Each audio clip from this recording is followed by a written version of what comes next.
Adani green energy आज फिर एक बार चर्चा में है क्योंकि अडानी ग्रीन एनर्जी को यूपी सरकार की तरफ से एक बड़ा ऑर्डर मिलता हुआ दिखाई दिया है। क्या है इस ऑर्डर की डिटेल्स, इस ऑर्डर की फाइनेंशियल वैल्यू कितनी है, ये कितने करोड़ का ऑर्डर होने वाला है, इसके साथ ही ये भी जानेंगे कि अडानी ग्रुप का इस पर क्या इम्पैक्ट पड़ेगा, अडानी के ग्रीन एनर्जी स्पेस में इस ऑर्डर का क्या कुछ इम्पैक्ट पड़ेगा।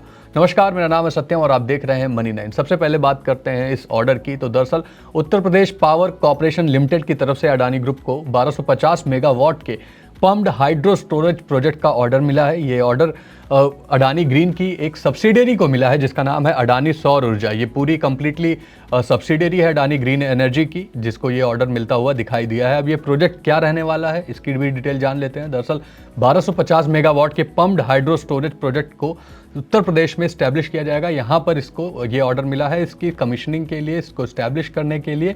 ये ऊर्जा भंडारण का यानी कि इलेक्ट्रिसिटी की को स्टोर करने का एक प्लांट बनेगा जिसमें ऊर्जा भंडारण होता हुआ हमें दिखाई देगा। स्थिर बिजली आपूर्ति के लिए ये ऑर्डर काफ़ी अहम है उत्तर प्रदेश के अगर हम लिहाज से बात करें। दरअसल यूपी में जो लाइट कटने की प्रॉब्लम है उसको एक सॉल्व करने के लिए और नवीकरणीय रिन्यूएबल एनर्जी के तरीके पर बढ़ते हुए ये ऑर्डर दिया गया है।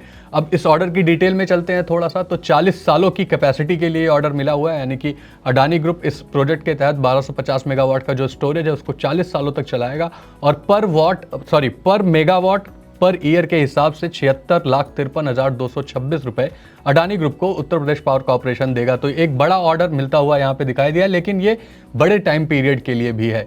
अब इस प्रोजेक्ट की कमीशनिंग की अगर बात करें तो 6 सालों में इसे पूरा होना है और ये जो रेट मैंने अभी बताया आपको 40 सालों का, ये 6 सालों के बाद से शुरू होगा। यानी कि जब ये प्रोजेक्ट फंक्शनिंग हो जाएगा, कमीशन हो जाएगा, चलने लगेगा, उसके बाद इन्हें पर ईयर पर मेगावाट के हिसाब से 76,53,226 रुपए मिलते हुए दिखाई देंगे। ये डील अडानी ग्रुप के लिए कितनी अहम है, अडानी ग्रीन एनर्जी के लिए कितनी अहम है? दरअसल अडानी ग्रीन एनर्जी लगातार रिन्यूएबल एनर्जी स्पेस में अपना एक्सपेंशन कर ही रहा है, आप सब ये बात जानते हैं। पावर, विंड और सोलर एनर्जी की अगर हम बात करें तो ये देश की सबसे बड़ी कंपनियों में से अडानी ग्रीन एनर्जी एक है। उसी क्रम में अगर हम इस ऑर्डर को भी देखते हैं तो ये इनकी कैपेसिटी को और बढ़ाता हुआ दिखाई देगा।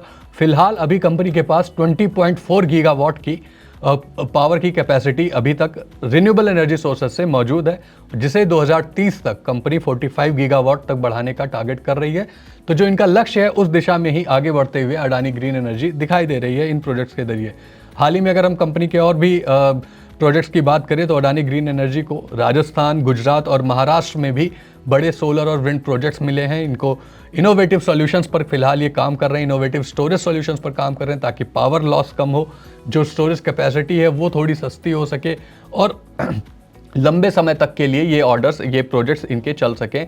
एक पूरा अडानी ग्रुप एनर्जी स्पेस में को डिस्टर्ब करने की दिशा में काम कर रहा है। और जो अगर इनके हम पोर्ट बिजनेस को देखें तो जैसे उसमें ये अभी मार्केट लीडर बने हुए हैं, उसी तरीके से ये इस स्पेस में भी जो कोर बिजनेसेस होते हैं, जो इंफ्रास्ट्रक्चर के कोर बिजनेसेस होते हैं, उस स्पेस में अगर रिन्यूएबल एनर्जी को देखा जाए तो काफ़ी अहम है और उस स्पेस में भी ये मार्केट लीडर बनने की दिशा में काम करते हुए दिखाई दे रहे हैं। तो अडानी ग्रीन एनर्जी तेजी से इस दिशा में आगे बढ़ रहा है। इनको गवर्नमेंट से कई सारे ऑर्डर्स मिले हैं, जिसका लेटेस्ट एग्जाम्पल यूपीपीसीएल का ऑर्डर रहा जो अभी हमने डिस्कस किया।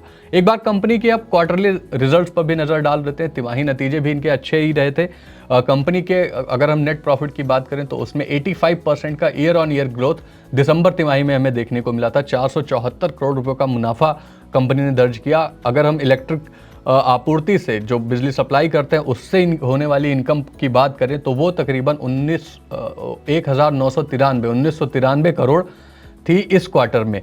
अगर हम इसको सेम क्वार्टर लास्ट ईयर से कंपेयर करें, यानी कि 23 की दिसंबर तिमाही से कंपेयर करें, तो उस समय इनकी आय थी, जो बिजली आपूर्ति से होने वाली आय है वो थी 1765 करोड़ रुपए। तो इसमें भी हमें भारी जंप 1765 करोड़ से बढ़ के 1993 करोड़ देखने को मिल रहा है। नेट प्रॉफिट भी सुधरता हुआ दे रहा है।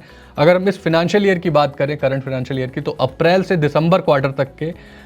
दिसंबर महीने के बीच में इनकी ऊर्जा बिक्री में जो ये पावर इलेक्ट्रिसिटी सेल कर रहे हैं उसमें 23% की ग्रोथ देखने को मिली है। 2010 करोड़ यूनिट बिजली अभी तक ये दिसंबर 2024 तक बेच चुके हैं। तो कंपनी के तिमाही नतीजे भी अच्छे हैं।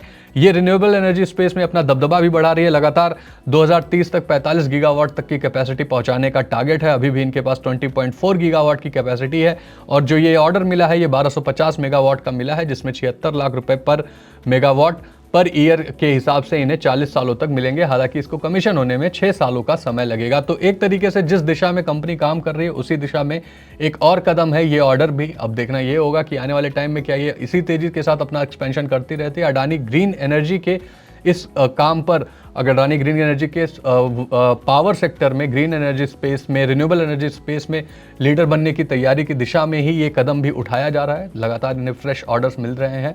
अब आपका क्या व्यू है? क्या अडानी ग्रीन, अडानी पोर्ट की तरह ही रिन्यूएबल एनर्जी स्पेस में भी एक बड़ी कंपनी, एक दिग्गज कंपनी बन के उभरेगी? आपका इस पूरे मामले पर क्या व्यू है? हमें कॉमेंट में ज़रूर बताएं। वह ऐसे ही वीडियोज़ के लिए देखते रहें मनी9।